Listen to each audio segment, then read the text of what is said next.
আল্লাহ কেন আমাদের এই কষ্টকর দুনিয়া সৃষ্টি করেছেন। তিনি তো সব জানেন, আগে থেকেই জানতেন এই দুনিয়া কঠিন আর অধিকাংশ মানুষ জাহান্নামে যাবে, অধিকাংশ তাকে বিশ্বাস করবে না, অধিকাংশ পাপ করবে। তা জেনেও আল্লাহ কেন বানাইলেন?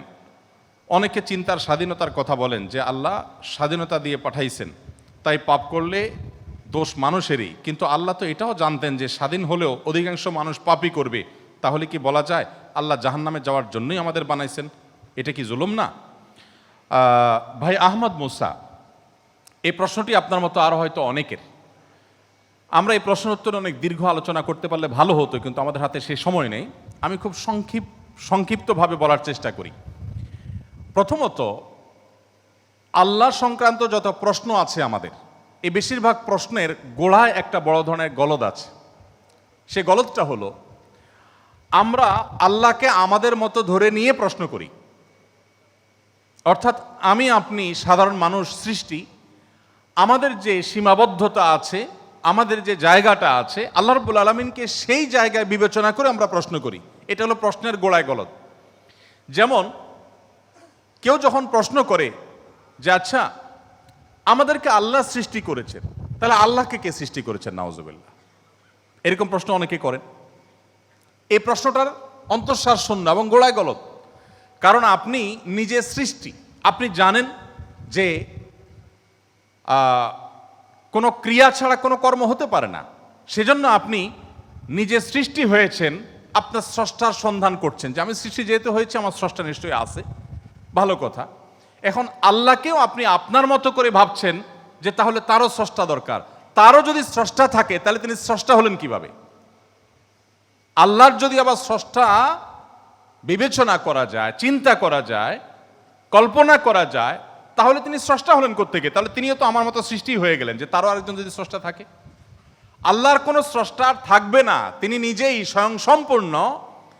এটা তো অবশ্যম্ভাবী, কারণ সৃষ্টি জগতের আমরা সবাই যখন সৃষ্টি, তাই সকল সৃষ্টির তো স্রষ্টা দরকার। তো স্রষ্টার যদি আবার মনে করেন যে তার আবার সৃষ্টিকর্তাকে, তাহলে সেক্ষেত্রে তিনি স্রষ্টা হলেন কই? তাকে তো আপনি আপনার মতো করে ভাবছেন। তো এইরকম গোড়ায় কিছু গলদ থাকে। এই প্রশ্ন উত্তরে আমি বলি, কোরআনে কারিমে আল্লাহ তাআলা বলেছেন লা ইউসআলু আম্মা ইয়াফআল ওয়া হুম ইউসআলুন। মহান আল্লাহ তাআলা তার নিজের সত্তা সম্পর্কে বলছেন, তিনি যা কিছু করেন তার এই সমস্ত কাজের জন্য কারোর কাছে তিনি জবাবদিহি করতে বাধ্য নন। কারণ তিনি তো মহান সৃষ্টিকর্তা, তার তো কোনো স্রষ্টা নেই, তার উপরে কেউ নেই, তিনি কার কাছে জবাবদিহি করবেন? তার কোনো কাজের জন্য তিনি কারোর কাছে জবাবদিহি করেন না, কিন্তু সবাইকে তার কাছে জবাবদিহি করতে হয়। এখন আপনি যদি আল্লাহর কাছে কোনো বিষয়ে প্রশ্ন রাখেন, আল্লাহর ব্যাপারে আপনার যদি প্রশ্ন জাগে, তাহলে তার মানে আপনি আল্লাহকে জবাবদিহিতার আওতায় আনতে চাচ্ছেন। মহান সৃষ্টিকর্তা যিনি সকল কিছুর সৃষ্টিকর্তা, তাকেও যদি আপনি জবাবদিহিতার আওতায় আনতে চান, তাহলে তিনি মহান সৃষ্টিকর্তা হলেন কিভাবে সম্ভব? এবার আসা যাক, প্রশ্নে আপনি লিখেছেন যে বেশিরভাগ মানুষ জাহান্নামে যাবে আল্লাহ জানেন, তাহলে আর দরকার ছিল কি তৈরি করা? এখন এখানে রুটিন দায়িত্বপ্রাপ্ত উপাচার্য মহোদয় আছেন। যদি বলা হয় কোনো শিক্ষা প্রতিষ্ঠানের প্রধানকে যে স্যার আপনি জানতেন আমরা বেশিরভাগ ছাত্র পরীক্ষা ভালো করব না, আমরা আন্দোলন সংগ্রাম নিয়ে ব্যস্ত ছিলাম, পরীক্ষাটা ভালো হবে না, আপনি জানতেন স্যার, তারপর আপনি পরীক্ষাটা কেন দিলেন বলেন? কোন কথার উপরে ঠিক? পরীক্ষা দেওয়া হয়েছে কেন? এই জন্য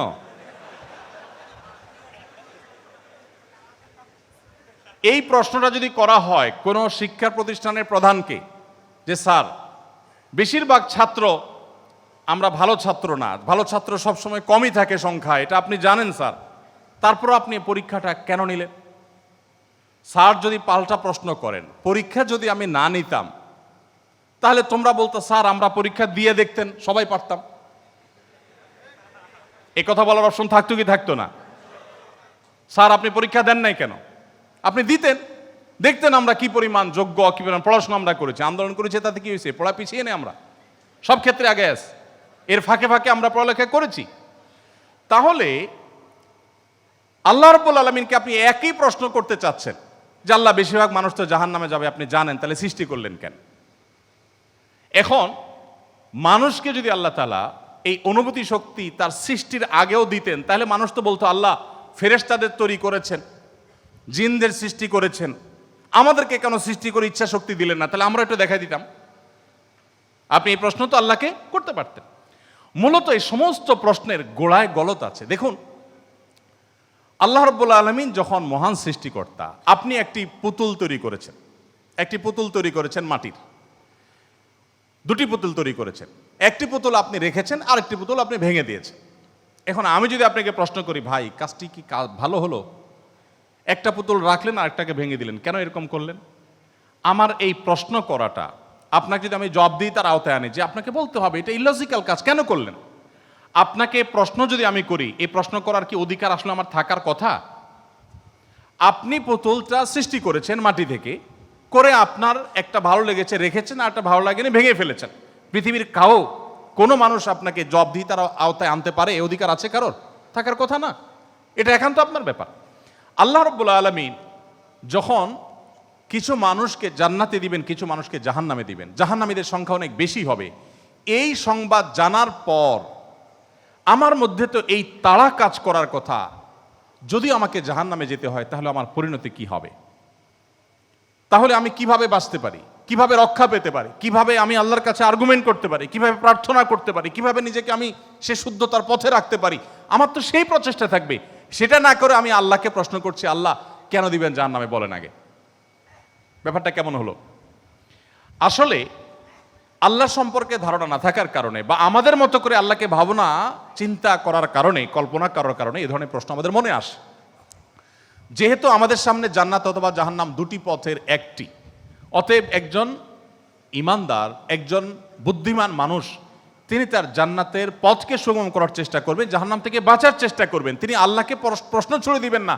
আল্লাহকে প্রশ্ন ছুড়ে দিয়ে কি হবে বলেন? আমি আরেকটা উদাহরণ দেই। ধরুন, আপনি একজন মানুষ, আপনাকে বলেছে দরখাস্ত দিতে, তুমি আমার কাছে দরখাস্ত দাও।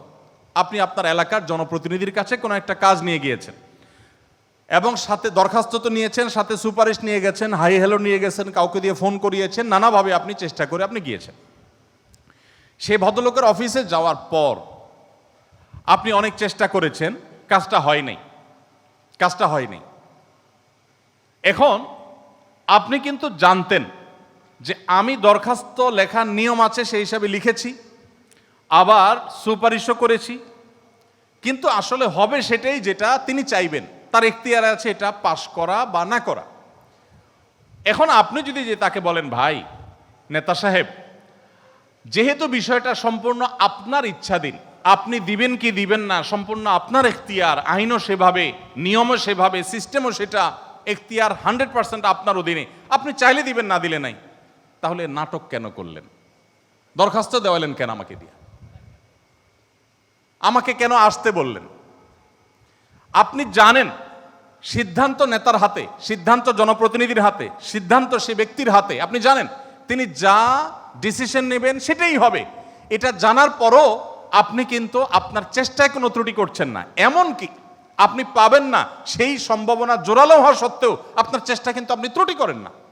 সেখানে আপনি মানুষ হয়ে বলছেন যে আল্লাহ যাকে জাহান্নামে দিবে সে তো জাহান্নামে যাবেই, এর ব্যত্যয় তো হবেই না, তাহলে আমার আর কষ্ট করে লাভটা কি?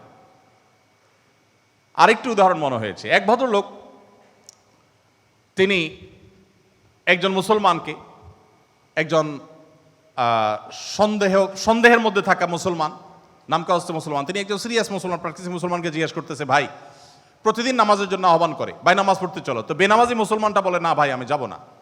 তো একদিন বলতেছে, আচ্ছা শুনেন, আল্লাহর ইচ্ছার বাইরে তো কিছু হয় না, আমি আসলে নামাজে যাই, এটা আল্লাহ চাচ্ছেন না, এই জন্য আমি যাই না। তো যেহেতু আল্লাহর ফয়সালা হয়ে গেছে, আমি যেতে পারছি না, তার মানে আল্লাহ আমাকে যাওয়ার তৌফিক দেন না, সেজন্য যাচ্ছি না। তাহলে আপনি অযথা চেষ্টা করে লাভ নাই, কেন আমাকে প্রতিদিন ডাকেন, কোনো দরকার নেই। তো এই ভদ্রলোক তিনি যখন বলেছেন যে আল্লাহ চাইলে তো আমি নামাজ এমনিই পড়তে যাব, আল্লাহ যখন আমার জন্য নামাজের ফয়সালা করবেন, আপনি ডাকা ছাড়াই আমি যাব, আর না করলে তো আমি যাব না, তাহলে আপনি অযথা কেন চেষ্টা করছেন? এই কথা বলার পর ওই নামাজি ব্যক্তি তার কোনো উত্তর না দিয়ে পরের দিন এই ভদ্রলোক যখন অফিসে যাবে কাজের জন্য, একই সাথে তারা থাকে, তো শার্ট প্যান্ট পরে যখন সে কাজের জন্য বের হবে তখন তার এই দোস্ত দরজা আটকে ফেললো এবং সামনে দাঁড়ায় বলল, আজকে তো যাওয়া যাবে না। তো বলে, কেন যাওয়া যাবে না? বলে যে আল্লাহ তো রিজিক দাতা, অতএব আপনার নসিবে যেটা আছে সেটা তো এমনিতেই আসবে, আর না থাকলে আসবে না, আপনি গেলেও আসবে না, তাহলে কেন যাচ্ছেন? রিজিকের ব্যাপারে আপনি নামধারী মুসলমান হিসাবে, নামসর্বস্ব মুসলমান হিসাবে আপনি বিশ্বাস করেন যে রিজিকে যা আমার বরাদ্দে আছে সেটা আসবেই, কিন্তু আমার চেষ্টা আমাকে করতে হবে। ওই যে ডিসিশন নেতার হাতে, কিন্তু আমাকে দরখাস্ত দিতে হবে, আমাকে অ্যাপ্রোচ করতে হবে, আমাকে চেষ্টা করতে হবে। আমার এই চেষ্টা করাটা হলো আমার দায়িত্ব। দিবেন কি দিবেন না 100% তার ইখতিয়ারে। আমি জানি তিনি না দিলে আমার চেষ্টা করেও কিছু হবে না, কিন্তু তাই বলে আমি চেষ্টা বন্ধ করব না। ঠিক একইভাবে আমি জান্নাতের জন্য চেষ্টা করব, এটা আমার কর্তব্য, এটা আমার বাঁচা মরার লড়াই। আল্লাহ তাআলা আমাকে জান্নাতে দিবেন কি দিবেন না ডিসিশন তারটাই চূড়ান্ত, তাহলে আমার কাজ করে লাভ কি? এই প্রশ্ন একেবারেই অবান্তর, একেবারেই অযৌক্তিক, কারণ পার্থিব জীবনে অন্য কোনো ক্ষেত্রে আমরা এটাকে অ্যাপ্লাই করি না।